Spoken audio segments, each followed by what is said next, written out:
नमस्कार। आज हम एक बहुत ही दिलचस्प भारतीय सॉफ्टवेयर कंपनी की कहानी पर बात करेंगे। ज़ोहो कॉरपोरेशन। हमारे पास जो जानकारी है वो बताती है कि ये कंपनी कैसे एकदम चुपचाप दुनिया भर में अपना नाम बना रही है। इसका सफर, इसका काम करने का तरीका, सब कुछ काफी अलग है। और आज हम यही समझने की कोशिश करेंगे कि ज़ोहो की ये जो कामयाबी है, इसके पीछे क्या है। मतलब कैसे भारत के एक छोटे से गांव से काम करते हुए ये माइक्रोसॉफ्ट, गूगल जैसी कंपनियों को टक्कर दे रही है।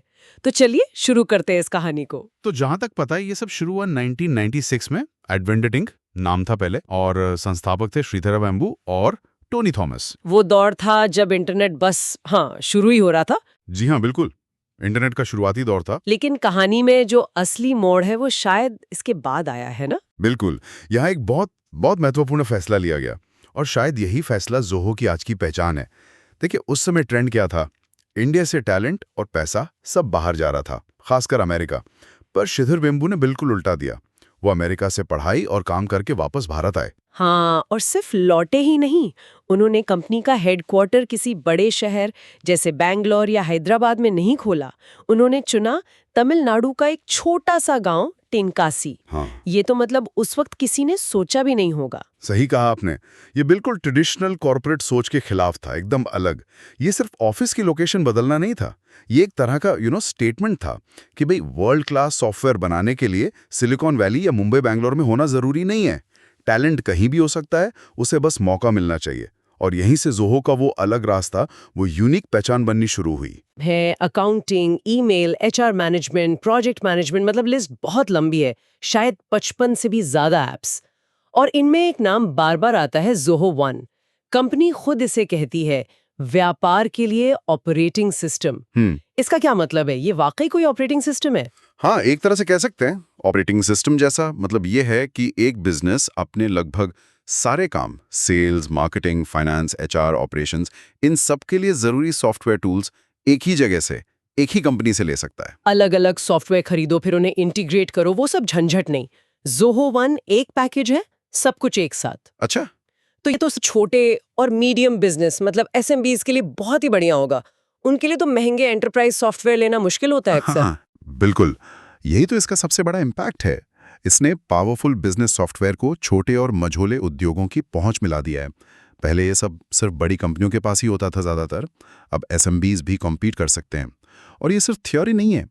देखिए, उनके ग्राहक 180 से ज़्यादा देशों में हैं, यूजर्स 10 करोड़ से ज़्यादा। ये आंकड़े बताते हैं कि उन्होंने दुनिया भर के बिजनेस की ज़रूरत को समझा है। हम्म। पर ये सफलता सिर्फ प्रोडक्ट्स की वजह से तो नहीं लगती। जो एनालिसिस है वो इशारा करता है कि ज़ोहो की एक गहरी सोच है, एक फिलॉसफी है। एक बात जो बार बार सामने आती है वो है टैलेंट को लेकर उनका नजरिया। वो मानते हैं कि टैलेंट और डिग्री ये दो अलग चीजें हैं। हाँ, और ये सिर्फ कहने के लिए नहीं है, उन्होंने इसे प्रैक्टिकली लागू किया है। ज़ोहो स्कूल्स ऑफ लर्निंग इसका सबसे अच्छा उदाहरण है। ये बड़ा क्रांतिकारी मॉडल है। वो 12वीं पास स्टूडेंट्स को लेते हैं, जिनके पास शायद फॉर्मल इंजीनियरिंग डिग्री ना भी हो। उन्हें सीधे कंपनी में लाते हैं, फिर उन्हें अच्छी प्रैक्टिकल ट्रेनिंग देते हैं टेक्नोलॉजी में, और फिर कंपनी में ही अच्छी जॉब्स पर रख लेते हैं। अरे वाह! ये तो मतलब पारंपरिक भर्ती के तरीकों को सीधी चुनौती है। ये मॉडल कितना सफल रहा है, कुछ पता चलता है? हाँ, जानकारी तो ये है कि ये काफ़ी सफल रहा है। ज़ोहो स्कूल से निकले लोग कंपनी के लिए बहुत महत्वपूर्ण बन गए हैं। इससे ज़ोहो को लॉयल और स्किल्ड लोग मिलते हैं, और दूसरा, गांव और छोटे शहरों के लोगों को मौका मिलता है। वो युवा जो शायद महंगी कॉलेज की पढ़ाई का खर्चा नहीं उठा सकते। तो ये दिखाता है कि वो टैलेंट को सोर्स पर जाकर पहचानते हैं, उसे तराशते हैं, सिर्फ तैयार माल नहीं ढूंढते। टैलेंट के अलावा एक और प्रिंसिपल है जिस पे ज़ोहो बहुत जोर देता है, और आज की दुनिया में ये काफी अनोखा लगता है। User data privacy. बिल्कुल। ये वाकई में आज के ज़माने में उन्हें बहुत अलग बनाता है। आज देखिए, ज़्यादातर बड़ी टेक कंपनियों का बिजनेस मॉडल ही यूज़र डेटा पे टिका है। टारगेटेड ऐड हो या डेटा बेचना हो। लेकिन ज़ोहो वो साफ कहते हैं कि हम अपने यूजर्स का डेटा न ट्रैक करते हैं, न बेचते हैं विज्ञापन के लिए। उनका पैसा सिर्फ सॉफ्टवेयर सब्सक्रिप्शन से आता है, डेटा से नहीं। लेकिन क्या इससे वो कंपटीशन में पीछे नहीं रहते? आजकल तो सब कहते हैं डेटा ही नया सोना है। सवाल तो अच्छा है, पर ज़ोहो का तर्क अलग है। जैसा पता चलता है, वो मानते हैं कि प्राइवेसी पर फोकस करने से लॉन्ग टर्म में कस्टमर का भरोसा बनता है, लॉयल्टी बनती है, और ये ज़्यादा टिकाऊ बिजनेस है। वो इसे नैतिक जिम्मेदारी भी मानते हैं और बिजनेस स्ट्रैटेजी भी। और आजकल जिस तरह डेटा ब्रीच और प्राइवेसी स्कैंडल हो रहे हैं, ज़ोहो का ये स्टैंड उन ग्राहकों को खींचता है जो अपनी प्राइवेसी को लेकर सीरियस हैं। हाँ, ये बात तो है। और इसी भरोसे और लॉन्ग टर्म सोच से जुड़ा एक और पॉइंट है, ज़ोहो का प्राइवेट कंपनी बने रहना। मतलब वो स्टॉक मार्केट में लिस्टेड नहीं है।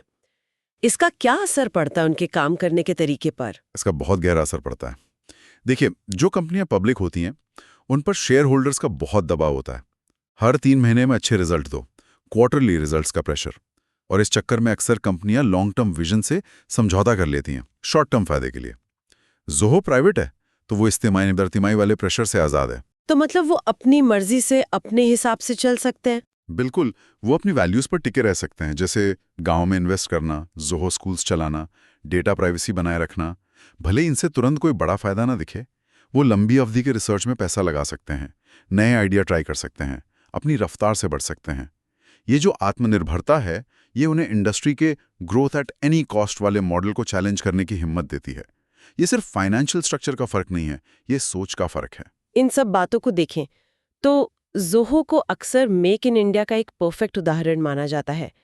सिर्फ इसलिए नहीं कि वो इंडिया में बना रहे हैं, बल्कि जैसे बना रहे हैं, गांव से दुनिया के लिए। इसे ग्रामीण से वैश्विक क्रांति भी कहा गया है। सुनने में बड़ा पावरफुल लगता है। हाँ, और ये सिर्फ नारा नहीं है, ये मॉडल कई लेवल पर महत्वपूर्ण है। पहला तो जैसा हमने कहा, ये मिथ टूटता है कि हाईटेक काम सिर्फ बड़े शहरों के चमचमाते ऑफिसों में ही हो सकता है।